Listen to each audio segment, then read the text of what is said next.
Dans votre vie, avez-vous déjà rencontré ce genre de personnes qui ont l'air prédisposées au bonheur? Oui, vous savez, ces personnes qui ont tendance naturellement à voir le verre à moitié plein, qui sont insouciants, qui sont dans la légèreté, et que quand il y a quelque chose qui arrive, ils le prennent légèrement, avec insouciance, et même ils en rigolent. Ouais, je sais, c'est ralent. Et bien évidemment, il y a la petite part en moi qui se dit qu'est-ce que j'aimerais bien être comme eux, mais oui, j'aimerais bien que tout me coule comme ça sur la peau et que rien ne m'atteigne et me touche. Alors qu'en réalité, quand par exemple il y a quelque chose qui arrive, ou encore mieux qui n'est même pas arrivé mais que je pressens qu'il va pouvoir arriver, alors du coup tous mes sens sont aux aguets, tout mon être est en alerte rouge en train de prédire tout ce qui va pouvoir se passer. Et alors c'est mon ami prédicteur qui s'allume et qui dit attention, attention, il va se passer quelque chose. Et après il y a mon ami analysateur qui s'allume et qui commence à explorer tout ce qui est en train de se passer, tout analyser les situations, les liens possibles, etc. Pendant l'instant, il y a une espèce de vague de sensations et d'émotions qui me submergent.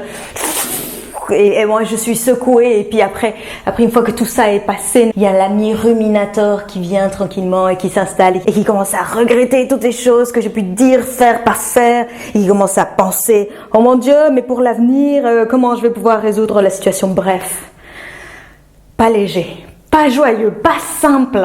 Alors évidemment, en voyant ces gens qui ont cette propension à la légèreté, à la joie et au bonheur, j'ai juste envie d'être comme eux. Alors ce qu'il faut savoir, c'est que quand on a un fonctionnement un peu proche du mien, comme ce que j'ai décrit tout à l'heure, évidemment de façon un peu amplifiée, caricaturisée, mais parfois de l'intérieur on le ressent comme ça.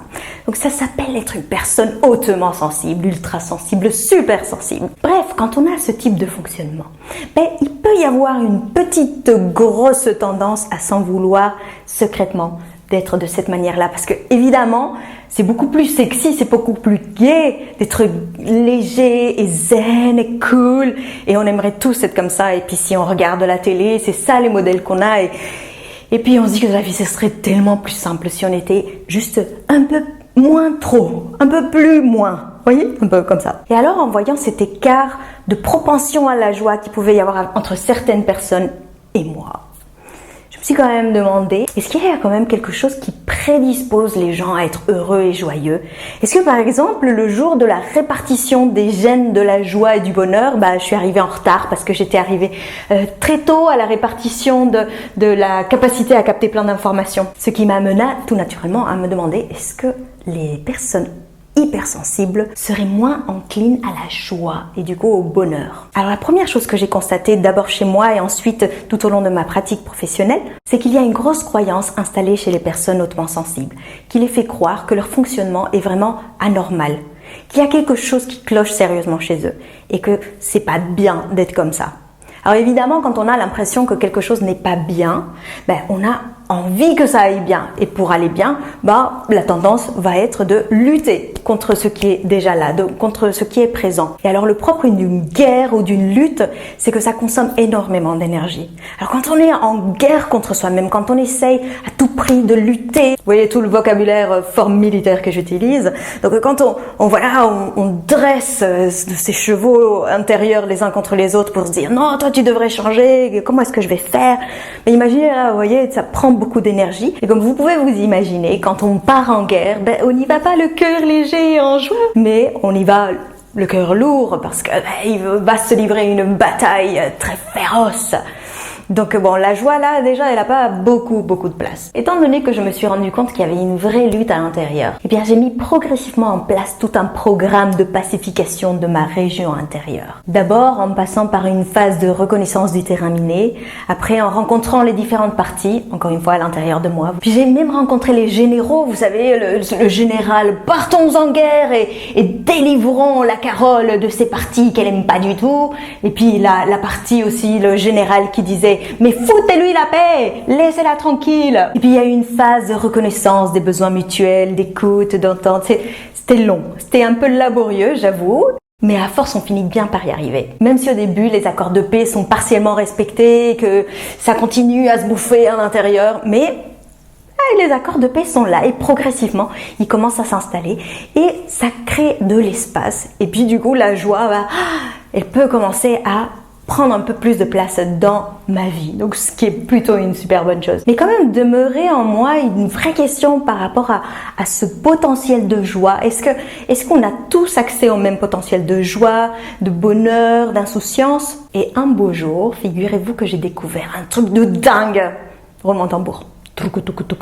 Alors peut-être que vous le saviez déjà, mais pour moi ça a été genre découverte majeure. Il s'avère que quand on est enfant, mais quand je dis enfant, c'est pas forcément le grand enfant 6-7 ans, ça peut être un enfant minuscule, genre mini embryon, c'est-à-dire, bon, voilà, donc très petit.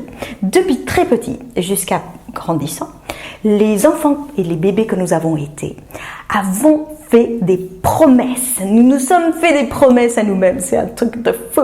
Alors, quel type de promesses? Bon, il y en a tout un tas. Alors, ce que j'ai découvert, c'est qu'une promesse faite très régulièrement par l'enfant qu'avaient été les personnes devenues adultes hypersensibles, c'était celle de capter jusqu'à des kilomètres à la ronde les informations qui pourraient leur indiquer comment le vent allait tourner et comment les situations allaient se jouer pour pouvoir s'adapter à elles de la meilleure manière possible. Alors bien sûr, cela ne veut pas dire que toutes les personnes hautement sensibles ont vécu dans des environnements toxiques qui ont fait qu'ils ont surdéveloppé cette grande sensibilité. Mais quelque part, à un endroit, le petit enfant qui a été cet adulte aujourd'hui hypersensible a perçu qu'il y avait le besoin de déployer toutes ces antennes et de capter toutes ces informations pour pouvoir soit sauver sa famille, soit sauver sa peau. Et souvent les deux. Après, chaque enfant a développé ses propres manières de s'adapter. Par exemple, certains enfants sont passés maîtres dans l'art de devenir transparents et de se fondre dans les murs pour éviter d'être vus et aussi de déranger. D'autres enfants, en captant les informations disponibles dans la famille, par exemple, ou à l'école, ont appris à devenir tout gentils, tout sages, pour pouvoir faire plaisir et pour rendre contente maman, papa ou la maîtresse ou le maître. Et d'autres encore, en sentant l'orage arriver, ils ont appris à devenir des parfaits fusibles qui pètent les plombs pour permettre au système de ne pas disjoncter tout ensemble. En se rebellant ou en devenant très pénibles, comme pourraient dire certains parents. Et du coup, ils ont appris comme ça à se mettre au service des autres en appuyant très fort sur leurs boutons pour qu'ils puissent sortir tout de leur pression, leur colère, leur stress. Et comme ça, après, on peut enfin tous respirer. Donc ce petit enfant ou cette petite enfant s'est fait cette promesse de capter tout ce qui se passe pour pouvoir ensuite s'adapter. Alors imaginez la charge que c'est pour un enfant de devoir porter cette promesse. Encore une fois, la joie qui est quelque chose de très léger, très souple et qui a besoin d'espace pour s'épanouir. Eh bien, il n'y a pas beaucoup d'espace disponible lorsque quelqu'un s'est chargé avec une promesse aussi lourde et accablante. Alors ce que j'ai découvert aussi, c'est qu'en prenant le temps de regarder son histoire et de se poser les bonnes questions, on peut arriver à déceler les différentes promesses que le petit enfant qu'on a été s'est faite. Et alors il peut y avoir un mix de tout plein de promesses, évidemment. Mais voilà, celle-là, elle peut être assez essentielle par rapport à l'émergence de la joie, ou pas. Et ce que j'ai appris en travaillant avec ces promesses, c'est que le petit enfant, lui, il a quand même tout son potentiel de joie qui est disponible.